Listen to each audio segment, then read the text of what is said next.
Hallelujah. स्वागत है आप सबका मेरी भविष्यवाणियों की पुस्तक में। तो आइए हम आज के पवित्र वचन को पढ़ेंगे जो कि परमेश्वर के दास प्रेरित अंकुर यूसुफ नरूला जी के द्वारा लिखा गया है। शैतान के ऊपर आपका अधिकार है, जैसा कि लूका की पुस्तक अध्याय 10 उसकी 19 आयत में लिखा है। देखो, मैंने तुम्हें सांपों और बिच्छुओं को रौंदने का और शत्रु की सारी सामर्थ्य पर अधिकार दिया है और किसी वस्तु से तुम्हें कुछ हानि न होगी।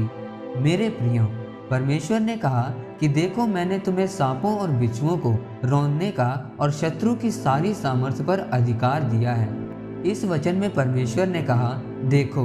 देखो का मतलब है कि अपनी अंदरूनी आंखों से उन चीजों को देखना। जैसे शैतान ने हवा को वो फल दिखाकर भरमाया और हवा को वह फल उतना ही मन भावना लगा क्योंकि उसने अपनी शारीरिक आंखों से देखा, इसीलिए वह शैतान की चाल को नहीं समझ पाई। आज लोगों को ये नहीं पता कि परमेश्वर ने उनको शैतान को कुचलने का अधिकार दिया है। परमेश्वर ने कहा कि अपनी आत्मिक आंखों से देखो कि मैंने तुम्हें अधिकार दिए हैं। जब आप अपनी आत्मिक आंखों से देखते हैं तो फिर आप शैतान की चाल को समझ पाते हैं और उसको कुचल देते हैं।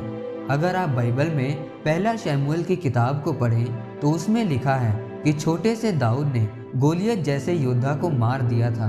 अगर ध्यान से देखा जाए तो दाऊद उस समय एक बच्चा ही था, लेकिन वह प्रार्थना करने वाला और दिन में 7 बार परमेश्वर की स्तुति करने वाला व्यक्ति था।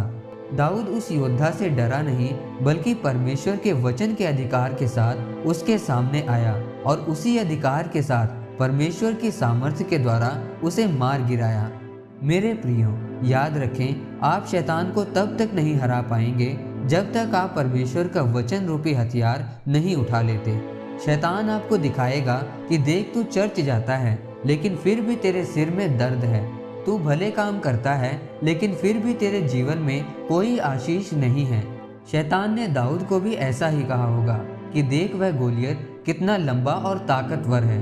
तू तो एक बच्चा है। लेकिन दाऊद की आत्मिक आंखें खुली थी और यही कारण था कि उसने गोलियत को मार दिया।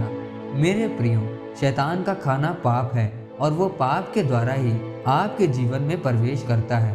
वह छोटी छोटी बातों को आपके दिमाग में डालता है ताकि वह आपका ध्यान भटका सके।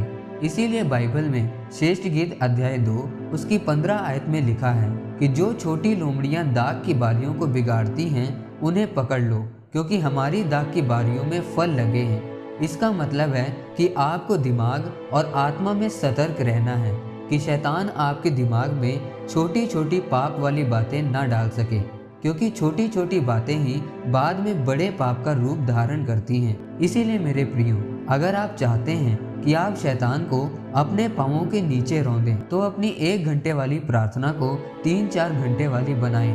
अगर एक उपवास से बात नहीं बनती तो ज़्यादा उपवास करें ताकि आपकी अंदरूनी आंखें खुली रहें और आप शैतान का सामना करके उसे कुचल सकें। आमीन। आइए परमेश्वर के दास के द्वारा लिखी गई इस प्रार्थना को आप मेरे साथ एक मन होकर करें। सर्वशक्तिमान परमेश्वर, इस वचन के लिए मैं आपका धन्यवाद करता हूँ। परमेश्वर, अपना अनुग्रह मुझे दे ताकि मैं अपने अधिकारों का इस्तेमाल कर सकूँ और शैतान को कुचल कर आपके नाम की महिमा कर सकूँ। प्रभु यीशु मसीह के नाम में आमीन। परमेश्वर आप सबको आज के वचन के ऊपर मनन करने के द्वारा आशीषित करे। आमीन।